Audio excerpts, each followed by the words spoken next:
Time travel సాధ్యమేనా? Time travel stories, science fiction సినిమాలు, చందమామ కథలు ఎవరికి ఇష్టం ఉండవో చెప్పండి. ఎందుకంటే అవి మనల్ని సరికొత్త ప్రపంచంలోకి తీసుకెళ్తాయి.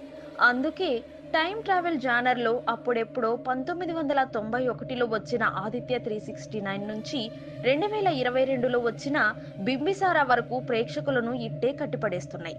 టైం ట్రావెల్ సినిమాలు చూసినప్పుడు మనం కూడా అలా కాలంలో వెనక్కో ముందుకో వెళ్తే ఎంత బాగుంటుందని అనుకోని వారుండరు కదా.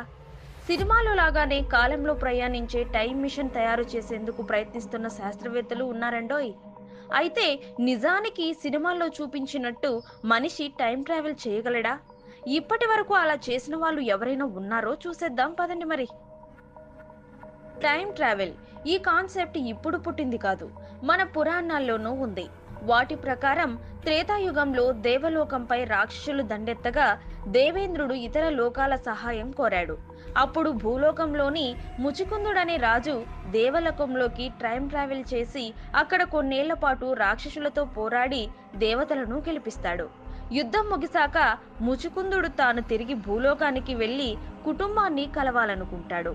దానికి ఇంద్రుడు, నువ్వు ఇక్కడ యుద్ధం చేసింది కొన్నాళ్లే, కానీ అది భూలోకంలో కొన్ని లక్షల సంవత్సరాలకు సమానం, కాబట్టి అక్కడ నీకంటూ ఎవరూ లేరు అంటాడు. అంటే అప్పట్లో టైం ట్రావెల్ అనేది ఉన్నదన్నమాట. కానీ ఇప్పటి కాలంలో టైం ట్రావెల్ చేసినట్టు ఎలాంటి సాంకేతిక ఆధారాలు లేవు. అయితే చాలా మంది మేము టైం ట్రావెల్ చేశామని చెబుతూ ఉంటారు, కానీ దానిలో నిజమెంతో తెలియదు. అలాగే చరిత్రలో జరిగిన కొన్ని సంఘటనలు టైం ట్రావెల్ కాన్సెప్ట్ నిజంగానే ఉందేమో అన్న అనుమానాలు రేకెత్తిస్తుంటాయి. అలాంటి ఘటన 1911లో జరిగింది. 1911లో ఇటలీ 3 బోగీల కొత్త మోడల్ ట్రైన్ను తయారు చేసింది. ఆ ట్రైన్ ఫస్ట్ రైడ్లో 106 మంది ప్రయాణికులతో రోమ్ నగరం నుంచి బయలుదేరింది. మార్గంలో ఓ సొరంగంలోకి వెళ్లిన ఆ ట్రైన్ జాడలేదు. ఆ ట్రైన్ మరో స్టేషన్కి చేరుకోలేదు. కనీసం ఆ సొరంగాన్ని కూడా దాటలేదట. ఏదైనా ప్రమాదం జరిగిందేమో అని రైల్వే అధికారులు సొరంగాన్ని క్షుణ్ణంగా గాలించారు.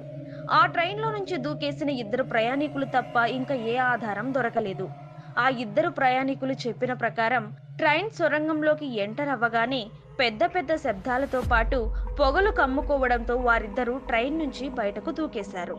కట్ చేస్తే ఆ ట్రైన్ మిగిలిన 104 మందితో కాలంలో 66 ఏళ్ల వెనక్కి వెళ్ళింది. అంటే 1911 నుంచి 1845వ సంవత్సరం మెక్సికో నగరానికి చేరింది. అలా మెక్సికోకి చేరిన ఆ 104 మంది ప్రయాణికుల వేషధారణను చూసి వీరందరినీ పిచ్చివారు అనుకున్నారు.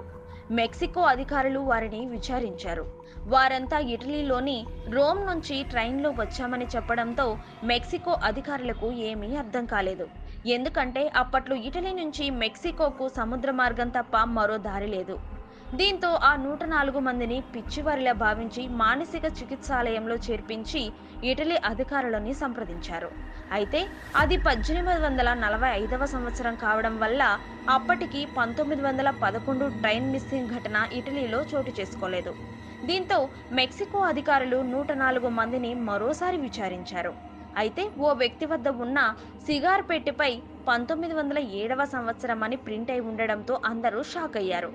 ఇక 1911 నుంచి ఆ ట్రైన్ కోసం వెతుకుతున్న ఇటలీ అధికారులకు 1926లో గతంలో 1845లోనే మెక్సికోలో 104 మంది కాలంలో వెనక్కి వెళ్లారని ఓ రిపోర్టు కనిపించడంతో అంతా ఆశ్చర్యపోయారు.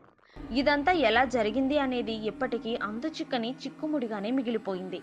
అయితే ఇవన్నీ అనుకోకుండా జరిగినవే, కానీ ఉద్దేశ ప్రకారం కాలంలో ప్రయాణించవచ్చా అంటే శాస్త్రవేత్తల నుంచి భిన్నాభిప్రాయాలు వ్యక్తమవుతున్నాయి.